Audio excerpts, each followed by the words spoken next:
The divine theme is Avatar Meher Baba's explanation of the purpose of creation, the journey of the individualized soul from apparent separateness to conscious realization that it is and always has been God, the infinite, eternal, one reality.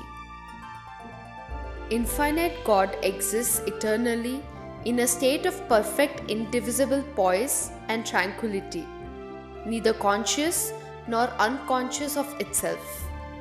Meher Baba calls this the beyond state of God's pure essence. In an inexplicable event, a whim, the divine tranquility becomes unsettled with the question, "Who am I?" With the divine stability now broken, infinite consciousness and infinite unconsciousness were simultaneously released. Infinite consciousness, now awakened, instantaneously answered, "I am God." Meher Baba calls this the beyond state of God. But infinite unconsciousness continues to reverberate with the unanswered question, "Who am I?" thus generating the illusion of creation. To answer the question, "Who am I?", unconscious divinity, in the form of billions and billions of drop souls endowed with apparent individuality, must evolve consciousness that occurs through processes that follow universal laws governing the accumulation of increasingly complex impressions as higher and higher life forms gradually develop instincts and the capacity to experience love. All souls are essentially one. All souls were, are, and will always be in the Oversoul. All souls, unlike our external forms, are infinite, eternal, and formless. Although there is no difference in the souls, there is a difference in their consciousness. This is because each soul has different and diverse impressions. These impressions, also known as sanskaras, are the basis of our habit patterns. They are of three different kinds: gross, subtle, and mental. The goal is the achievement of God's wish to know His divinity consciously, to join and reunite with God in the perfect realization that all are one.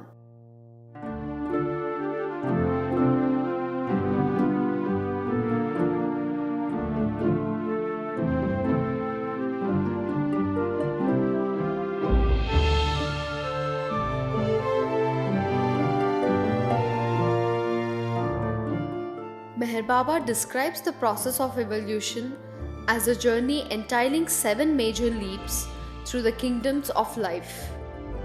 These kingdoms reflect the advancement of consciousness.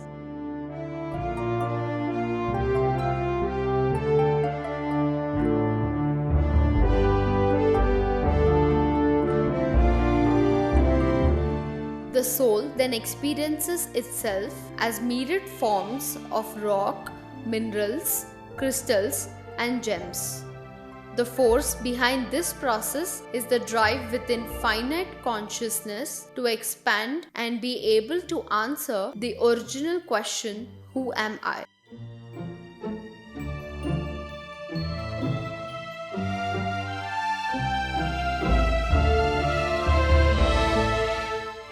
The kingdom of metals, like the kingdom of stones, is inorganic and inanimate. Life and energy are dormant. These forms have no voluntary motion, and the consciousness that associates itself with these forms tends to assert itself through a recumbent, horizontal position in the gross world. Due to the primitive sensitivity of stone form and metal form, consciousness at these levels experiences only the most rudimentary impressions such as heat, cold, and mass. Though exceedingly primitive, the forces of cohesion and the attraction that prevail in the very constitution of matter are actually significant expressions of the force of love. which Meher Baba reminds us is the main driving power of the divine game of creation.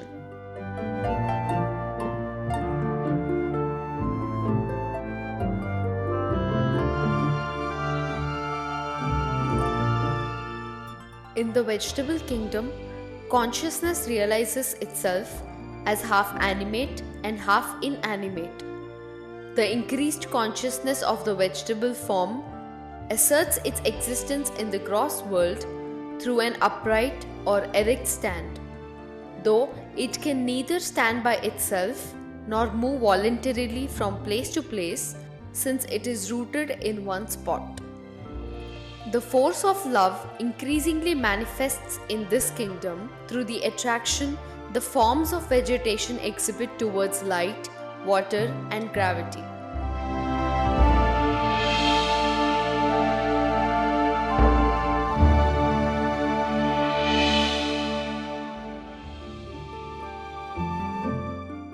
From the perspective of consciousness, the worm kingdom includes not only invertebrate worms but also vertebrate reptiles, amphibians, and insects, all species that tend to crawl, in spite of having legs and wings, or are otherwise distinct from birds and quadrupeds. The species in this kingdom are recumbent, have no upright or erect stand, and are prone to lie prostrate. The worm conscious soul more actually realizes that it has to struggle for its sustenance and also for its survival, and that it is endowed with sensation and life.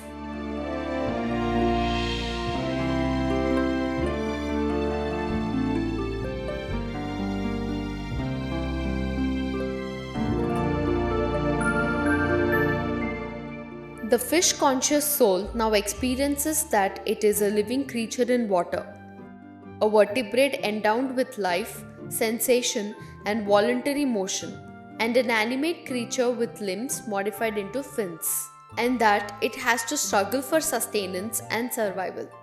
In the worm and fish forms, the mental faculty of instinct develops gradually and steadily. The finite consciousness that identifies with these forms becomes increasingly aware of its body and surroundings, developing a sense of self-protection and aiming to establish mastery over its environment.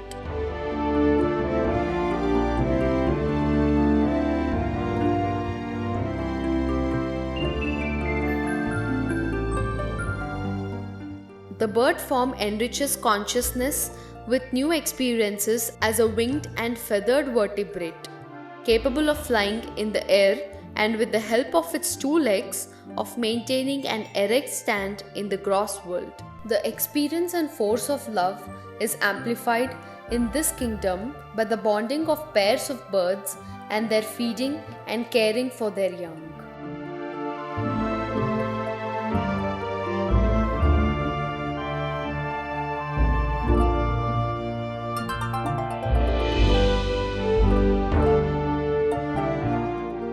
Endowed with life, sensation, the power of voluntary locomotion, and fully developed instincts, quadruped animals have to face a constant struggle for subsistence and survival, bringing further expansion to finite consciousness.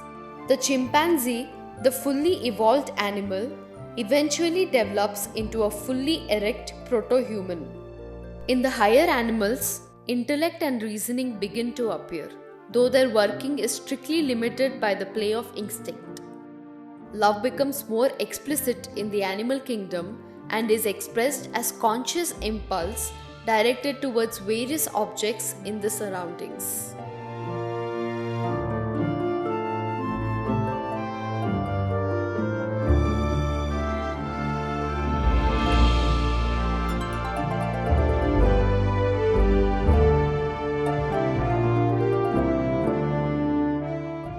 According to Meher Baba, strictly speaking, there is only one form, the human form, which is latent in all of the previous forms. The mineral, the plant, and the animal forms actually contain the human form in its latent state, and this is gradually and increasingly manifested until it is at last completely expressed as a human being in a human body.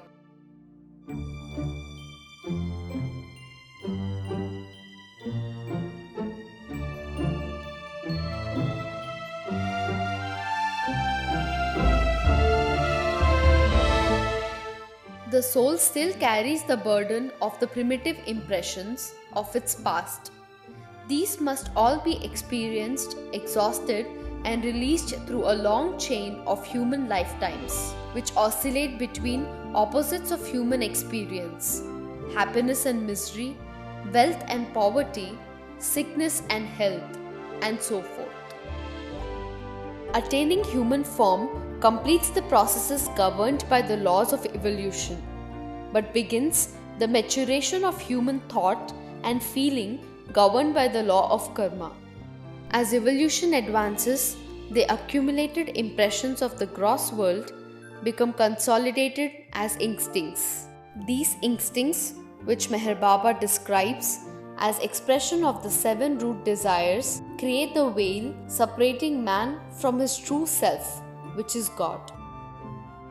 In the human form, these 7 desires are experienced as lust, anger, greed, hatred, pride, selfishness, and jealousy. After the long journey of many billions of years, the soul, now identifying itself with the human form, is fully equipped with a gross human body, a subtle body, and a mental body. However, being centered in the gross body and focused on the gross world, it remains unconscious of anything but the gross world.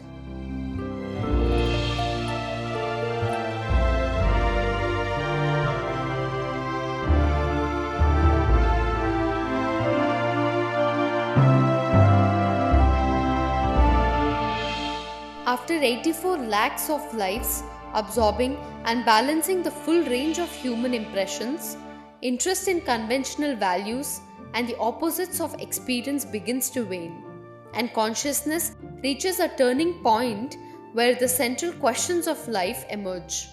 What is the purpose and meaning of life? What am I doing here? Does God exist?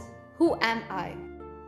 These and similar questions become incessant preoccupations, which lead to what Meher Baba refers to as divine desperateness. Whatever pattern one's external life may take, consciousness begins to turn inwards and one becomes a spiritual seeker.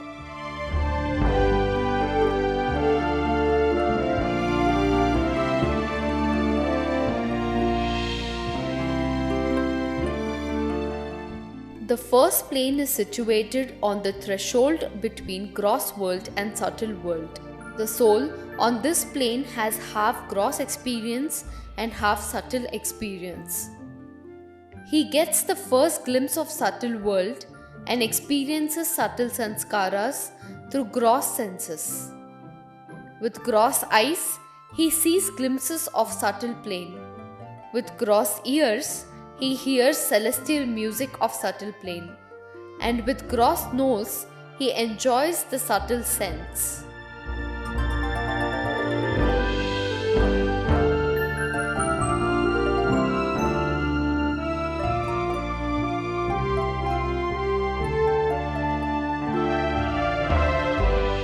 There will be no trace of gross consciousness for the soul on the second plane. The subtle planes are the domain of infinite subtle energy. The soul on the second plane can perform minor miracles. For example, he can make a dry tree green and vice versa. He can stop railway trains, motor cars, fill dry wells with fresh water, etc.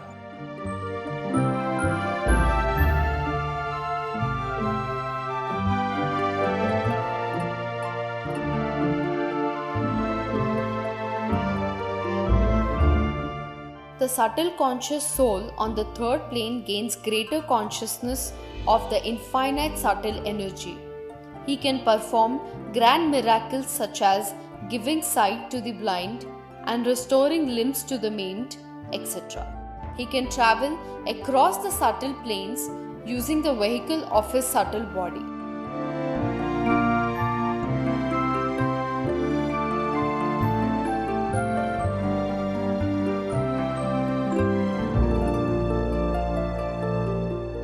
The soul on the fourth plane becomes completely conscious of infinite energy. He can raise the dead and can create new forms and worlds breathing with life. These powers are divine powers and not occult powers like the powers on first, second, third planes. He stands on the threshold between subtle and mental worlds. He is continuously overpowered by desire to wield the energy at his command. If he succumbs to the temptation and misuses the powers, all the consciousness it gained by undergoing evolution and reincarnation is disintegrated. The soul is left with the most finite consciousness, and therefore it has to identify itself with stone form once again. This is a vertical fall in the journey of the soul. If, however, the soul uses its powers for the good of humanity, then it is promoted straight into the sixth plane, bypassing fifth plane. If the soul does not either use or misuse the powers, it is then promoted into the fifth plane. However, the perfect masters keep their protective eye on the fourth plane souls and ensure that no instances of misuse of powers are there.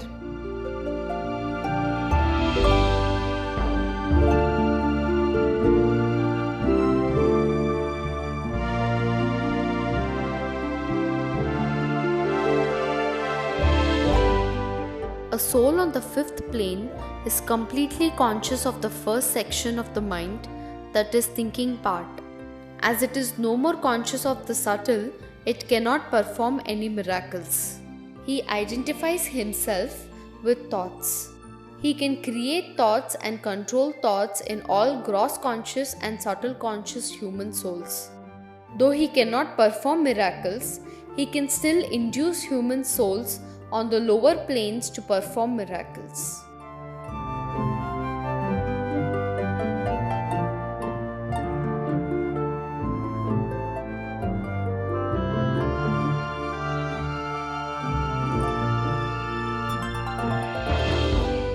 The mental conscious human soul on the sixth plane is conscious of the second section of the mind, that is, feeling part of mind.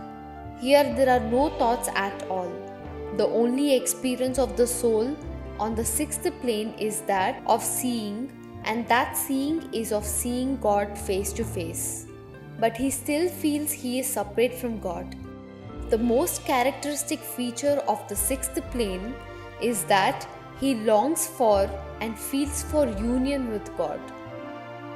A sixth plane soul can create and control feelings in the minds of gross conscious souls as well as subtle conscious souls.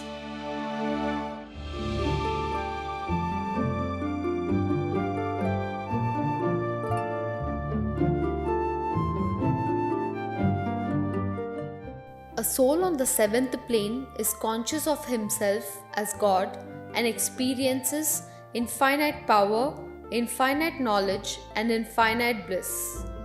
The soul on reaching the seventh plane achieves God realization. Seventh plane is the goal of soul's journey. However, crossing the sixth plane and entering the seventh plane by one's own efforts is impossible. The grace of a perfect master is absolutely essential.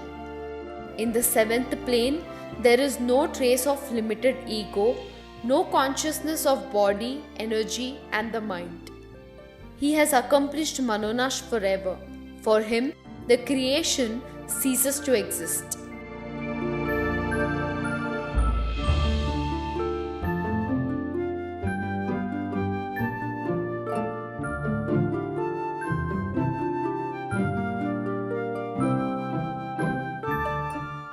Meher Baba says, the happiness of God realization is the goal of all creation. The idea which the worldly man has of suffering or happiness is entirely limited. The real happiness which comes through realizing God is worth all the physical and mental suffering in the universe, then all suffering is as if it had never been.